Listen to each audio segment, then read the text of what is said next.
Merci, merci à vous de votre invitation, merci à Benoît en particulier.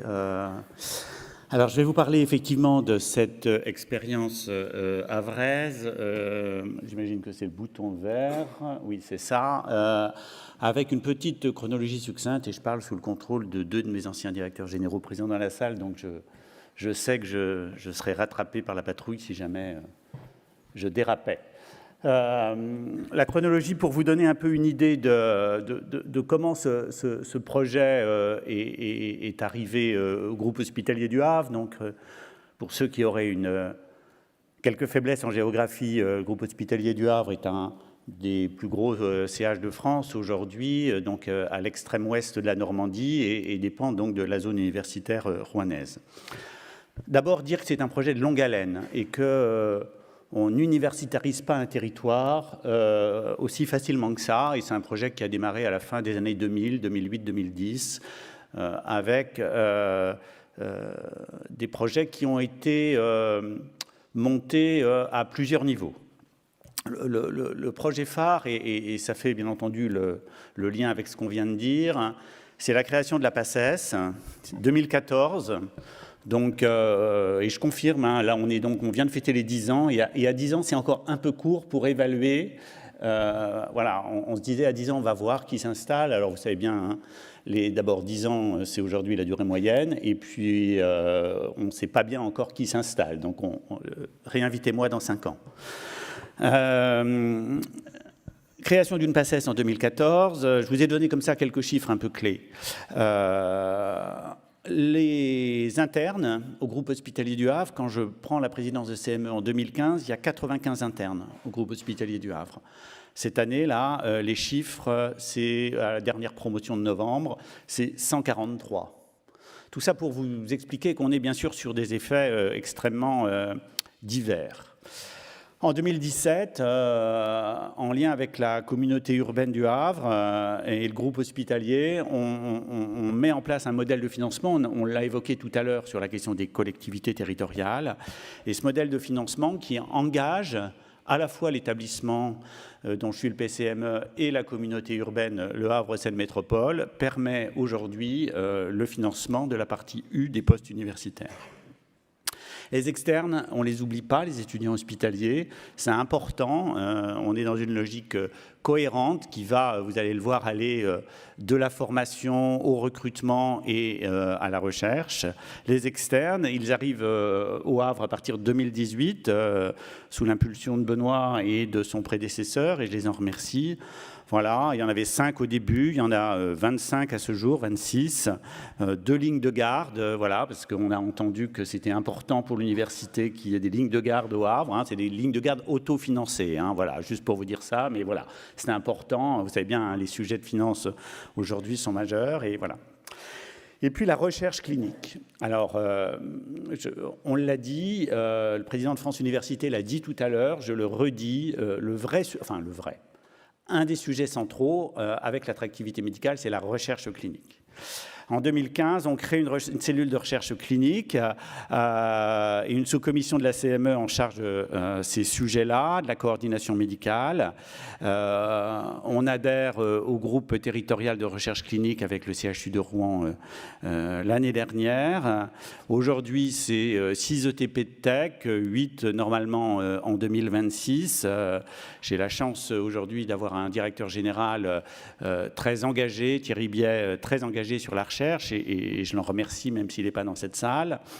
Et puis vous voyez, voilà, de façon très terre à terre, mais vous savez bien que le terre à terre fait aussi vivre nos établissements. Voilà, des mairies, vous avez quelques chiffres sur les dotations socles qui, au fil des années, montrent l'activité recherche extrêmement importante. Et vous vous en doutez bien, et c'est là tout l'enjeu, cette recherche, elle n'est pas uniquement portée par les universitaires du groupe hospitalier du Havre, et ça, c'est un des messages importants. Bien sûr, l'universitarisation, c'est des femmes et des hommes. Aujourd'hui, à date, c'est 2 praticiens universitaires, praticiens hospitaliers, en l'occurrence en pédopsychiatrie. Alors, peut-être y a-t-il un petit peu de femmes, mais voilà, 2 praticiens universitaires, 2 praticiens hospitaliers. 2 praticiens universitaires, 2 praticiens hospitaliers. Alors, peut-être y a-t-il un petit peu de femmes, mais voilà, 2 praticiens universitaires, 2 praticiens hospitaliers. Alors, peut-être y a-t-il petite conjonction avec le fait que je sois moi-même pédopsychiatre. Donc en pédopsychiatrie et antérieurement en pneumologie, 2 MCUPH, l'un en oncologie médicale et l'autre nommé là cette année en rhumatologie. Voilà, un projet qui avance sur une 5e spécialité.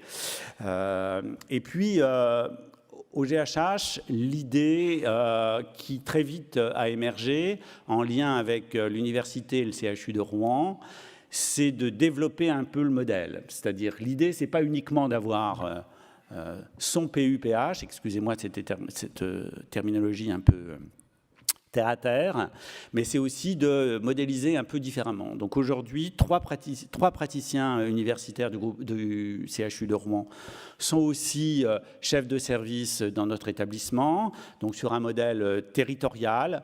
Voilà, en 2017, un PUPH rouennais vient nous aider à reconstruire l'anesthésie qui était dans un état de déliquescence assez avancé, n'est-ce pas Zénab? Voilà, et aujourd'hui, voilà, j'ai diminué extrêmement drastiquement mes lignes d'intérim, par exemple. Voilà, c'est-à-dire qu'il y a une forte attractivité qui s'est développée avec un fort engagement du coordonnateur de la spécialité. En ophtalmologie, on a un chef de service que nous partageons avec le CHU de Rouen depuis 2015. Et en 2024, à un moment de transition entre 2 chefferies de service un peu complexes en imagerie médicale, on fait le choix de faire appel au professeur Jean-Nicolas Daché, pour ceux qui le connaissent, qui était jusqu'à il y a quelques mois chef de service de l'imagerie médicale rouennaise et qui vient, j'ai envie de dire, sur ces dernières années, nous donner un petit coup de main pour assurer cette transition. On a aussi 2 équipes territoriales universitaires, donc là le modèle est un peu différent, hein, ça couvre la génétique et l'anapath, un professeur associé, et puis des postes de CCA, parce que ça c'est important, il ne faut pas les oublier. C'est un choix que nous avons fait avec Benoît Weber, d'adosser à tout poste universitaire un poste de CCA financé par le groupe hospitalier du Havre. Et ça, c'est essentiel, parce qu'on est là dans une démarche de formation. Il ne s'agit pas de mettre du U pour mettre du U, si vous me passez cette expression. Alors, quelles sont les conditions d'une universitarisation réussie? J'ai essayé de vous faire un petit... voilà, en 3 points. D'abord, au niveau de la stratégie territoriale. Avec le doyen, toujours avec, jamais sans. Ça ne passe... J'allais dire que, c'est exagéré, mais ça passe avant tout par le doyen et avant Benoît, Pierre Frégé, que je remercie ici, a été à la manœuvre pour mettre en place ce projet. Ne pas se revendiquer comme un CHU ou un futur CHU, ce n'est pas notre objet. Je ne suis pas là pour créer le CHU du Havre. Certains m'y ont pourtant incité, j'ai même eu quelques petits coups de fil, un peu, voilà, quelquefois. Ce n'est pas l'objet. Notre objet, c'est d'être un centre hospitalier, non universitaire, mais qui attire les jeunes praticiens. Les postes universitaires doivent aider à l'irrigation du territoire. Ce n'est pas un redéploiement de postes, c'est important, mais c'est un abondement aux postes déjà existants. Voilà, ce fantasme, il existait beaucoup à la création des premiers postes universitaires. Voilà, ce sont des postes qu'il faut créer pour abonder le territoire, universitariser le territoire et permettre la formation au plus près du terrain. Les conditions au niveau de l'établissement, c'est, je viens de vous le dire, ne pas hésiter à mixer les modèles. C'est développer en parallèle une activité de recherche clinique et des moyens afférents. C'est-à-dire qu'il faut qu'il y ait un engagement de l'établissement. Voilà, la recherche, je ne vous apprends rien dans cette enceinte, ça ne se décrète pas et ça nécessite des moyens. Voilà, et il faut engager des moyens avant qu'il y ait des résultats.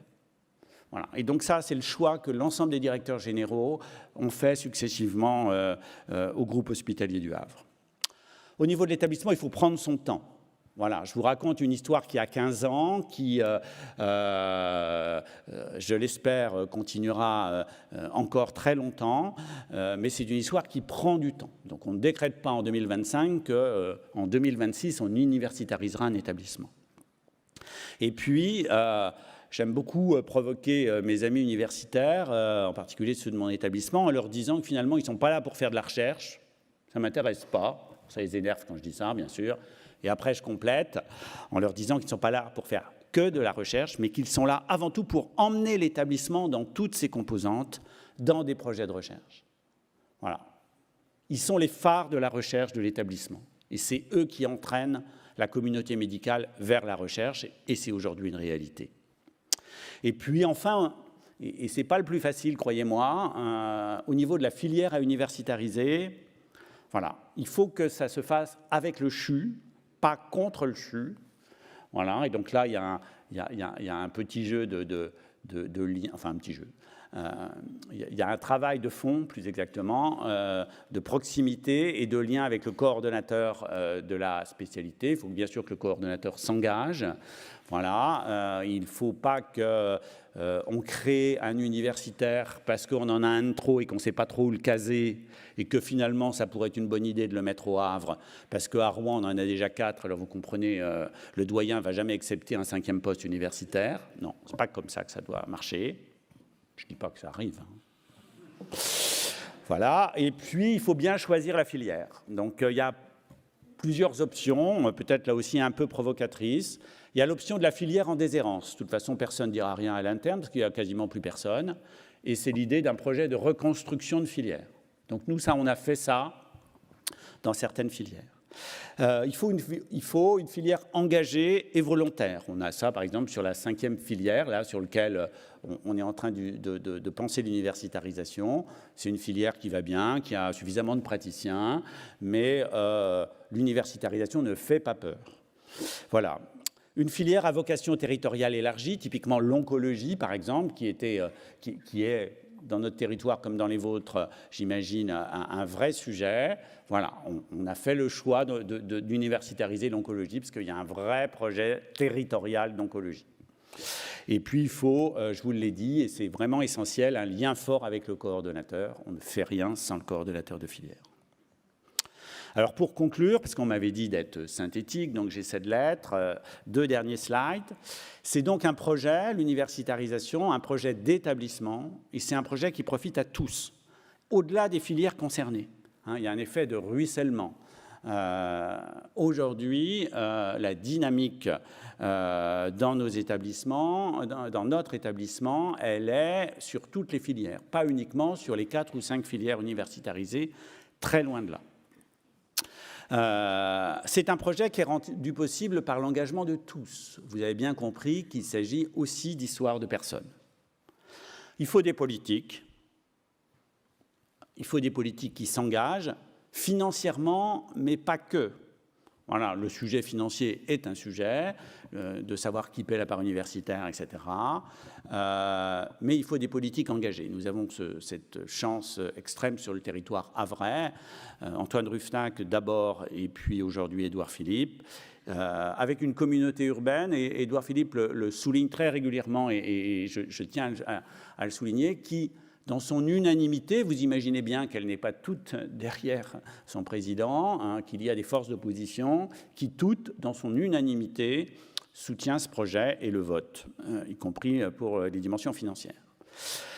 Rendu possible par l'engagement des doyens, je ne vais pas y revenir, mais vous avez compris que c'est essentiel, hein, des doyens successifs, parce que voilà, c'est ça un peu la complexité hein, dans le monde de la santé, vous savez, c'est-à-dire que les doyens succèdent, les directeurs généraux succèdent, les présidents de CME succèdent, et qu'il faut tenir la longueur, puisque comme on est sur des projets à 10, 15, 20 ans, vous imaginez bien que s'il y a un point de rupture dans cette succession naturelle, eh bien, les choses peuvent capoter. Donc les hospitaliers, voilà, les directeurs généraux successifs, Zénab, Rieye, Martin Trelka, que je sais être dans la salle, et aujourd'hui Thierry Biet qui a repris le flambeau, et puis les présidents de CME.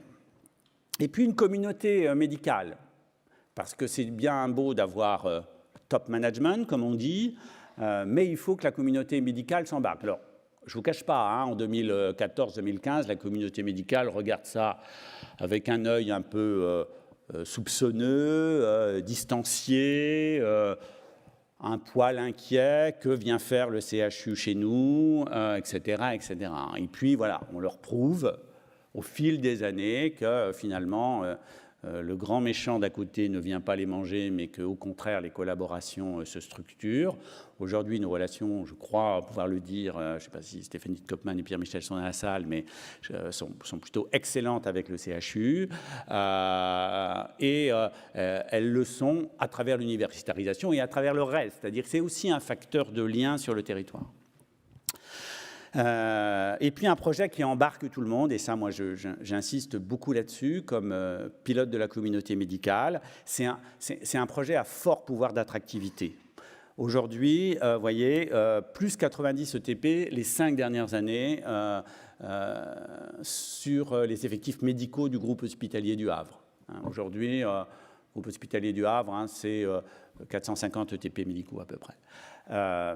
Donc c'est une vraie dynamique. Aujourd'hui, des spécialités qui ne sont pas du tout universitarisées, qui n'ont pas de projet d'universitarisation, nous accueillons dans ces spécialités des jeunes praticiens formés à Rouen, ex-chefs de clinique ou assistants qui viennent nous voir en disant la dynamique de l'établissement, l'universitarisation de l'établissement, le pôle recherche de l'établissement, tout ça est pour nous un facteur majeur d'attractivité et c'est pour ça que nous arrivons chez vous. Alors, il y a aussi la crèche et le travail du conjoint. Je suis très en lien, j'ai le numéro personnel de la directrice de la crèche. Je ne vous cache pas que ça fait partie du boulot quotidien du PCME. Mais vraiment, cette dimension-là est importante. Un projet qui donc embarque tout le monde et c'est une locomotive pour faciliter les coopérations avec le CHU et l'ensemble des territoires. Alors maintenant, on est en 2025, le projet a 15 ans, il est structuré depuis 10 ans avec, je vous dis, la dimension formation, la dimension universitarisation, la dimension recherche. Et maintenant, il faut sanctuariser, il faut quand même éviter que ces postes disparaissent. Voilà. Là, on arrive à un moment, par exemple, particulier où un des PU va partir en retraite. Donc voilà, donc on est en train de préparer la succession, là encore avec le doyen. Notre conviction, c'est qu'il ne faut pas forcément beaucoup plus de postes universitaires. Bien sûr, si vous en avez qui prennent, cher ami, nous pourrons en reparler. Mais ce n'est pas l'idée, en tous les cas. L'idée, c'est qu'il faut plutôt diversifier les modèles. Voilà, des chefferies communes, des équipes territoriales dans certaines spécialités. Je vous ai cité l'anapath et la génétique tout à l'heure, qui sont des spécialités à haut potentiel universitaire. Voilà, il me paraît pas incohérent qu'aujourd'hui les équipes soient territorialisées dans ces disciplines. Il faut développer et structurer les filières sur le GHT, j'insiste beaucoup, en relais des filières existantes avec le CHU. C'est-à-dire que nous aussi, comme établissement support, comme gros CH de territoire, nous avons des missions d'irrigation et de ruissellement sur le territoire. Nous construisons cela, je l'ai dit tout à l'heure, avec l'oncologie médicale. Nous commençons à le faire avec la pédopsychiatrie. Les filières les plus fortes, tirées par un dynamisme universitaire, ont aussi un devoir de territorialisation au plus près des habitants. Soutenir le développement de la recherche, qui est donc pour nous un axe d'attractivité majeur. C'est un des sujets chers à Thierry Biet et pour moi, c'est un élément essentiel de la dynamique aujourd'hui. Aujourd'hui, il nous faut faire le pas de la recherche. Vous avez vu, on est parti de rien, 2015. On est plutôt content de ce qu'on fait aujourd'hui, mais je pense qu'il reste encore une marche ou deux à gravir. Et donc, comme toujours en recherche, pour gravir ces marches, il faut d'abord mettre un peu d'argent sur la table pour pouvoir gravir ces marches. Aujourd'hui, le constat que je fais, moi, comme président de CME, c'est que j'ai dans mes effectifs médicaux les praticiens hors universitaires, encore une fois, qui sont prêts, qui sont engagés sur la recherche. Aujourd'hui, mon facteur limitant, c'est mon nombre de tech, par exemple. Aujourd'hui, ce n'est pas les femmes et les hommes qui sont prêts à faire de la recherche. Pas du tout. Donc, soutenir le développement de la recherche. Et puis, dernier point, et je m'en arrêterai là, c'est garantir des conditions d'accueil optimales pour les internes et les étudiants hospitaliers. Alors ça, c'est un petit sujet, pas petit, quoi. Voilà, parce que quand on construit un internat, ça ne rapporte rien. tous les cas pas immédiatement, mais c'est un facteur d'attractivité essentiel. Voilà.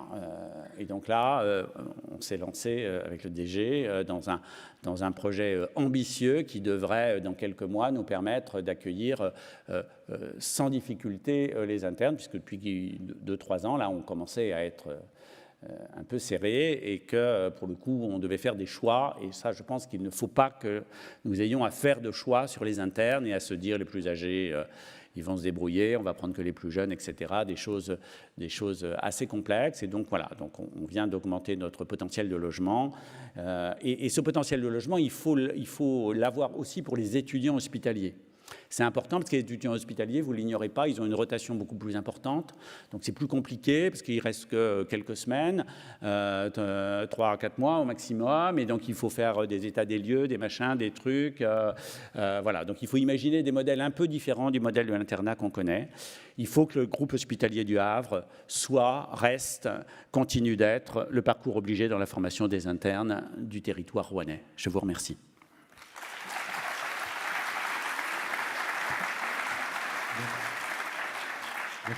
Merci beaucoup Alain pour ce bilan à 15 ans hein, qui, je crois, est particulièrement intéressant à partager parce que finalement, on a fait la preuve du concept. On a fait la preuve du concept, que ça marche. Évidemment, il faut un peu de connivence, mais ce n'est pas si difficile. Il faut du dialogue, il faut de la prospective. Et puis, je crois qu'il faut citer un partenaire que tu n'as pas cité, mais c'est normal, puisque c'est au doyen de le faire, c'est le président de l'université. Évidemment, rien n'est possible sans lui, puisque ce sont des postes qui sont affectés à l'Université de Rouen et au CHU de Rouen, et qui sont mis à disposition du CH du Havre. Hein, et ses collègues ont une feuille de paye de l'Université de Rouen et du CHU de Rouen. C'est un point évidemment très important. Et puis il a fallu, comme tu l'as bien montré, obtenir l'adhésion des différentes collectivités. Et les collègues à Rouen disaient « mais qu'est-ce que cette histoire, les Havrais vont quand même pas nous piquer des postes ?» Enfin voilà. Et donc il faut arriver à faire comprendre que ce sont des postes en plus hein, et que ça viendra bien sûr participer à la dynamique collective. Les collègues du Havre participent à l'enseignement, font quelques allers-retours, enfin, etc.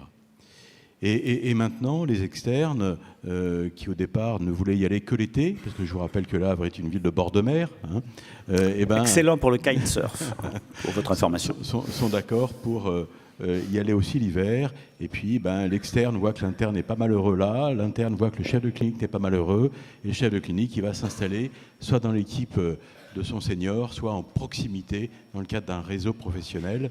Et ça marche, puisque le Havre a montré qu'ils montaient les effectifs, et pas que sur le GHH, hein, mais aussi sur l'ensemble du territoire. Merci beaucoup. Je ne sais pas s'il y a une question brûlante à poser à Alain. Sinon, oui. Présente-toi.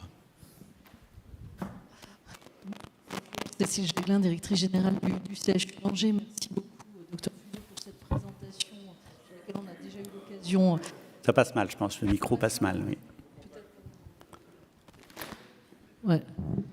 Ouais, non, c'est bon, j'ai appuyé sur le bon bouton. Merci beaucoup, Dr. Fuseau, pour cette présentation très, très enthousiasmante d'une expérience qui est assez proche de celle que nous conduisons autour d'Angers, avec Le Mans, bien sûr, mais aussi les centres hospitaliers de Laval et de Cholet. Moi, je voudrais peut-être insister sur 3 points. L'intérêt de voir cette universitarisation également sur les autres départements de formation, sciences infirmières, sciences métiers de la rééducation, qui peuvent aussi ruisseler sur les territoires.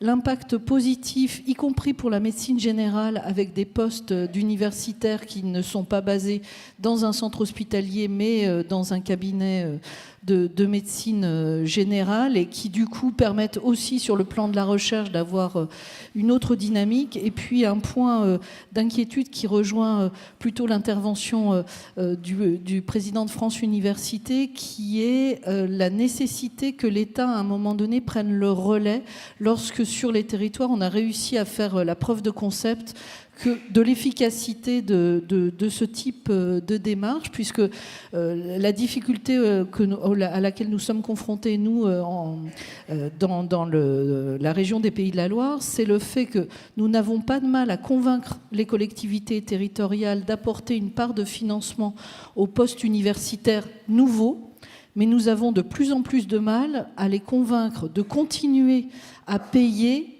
des postes universitaires existants.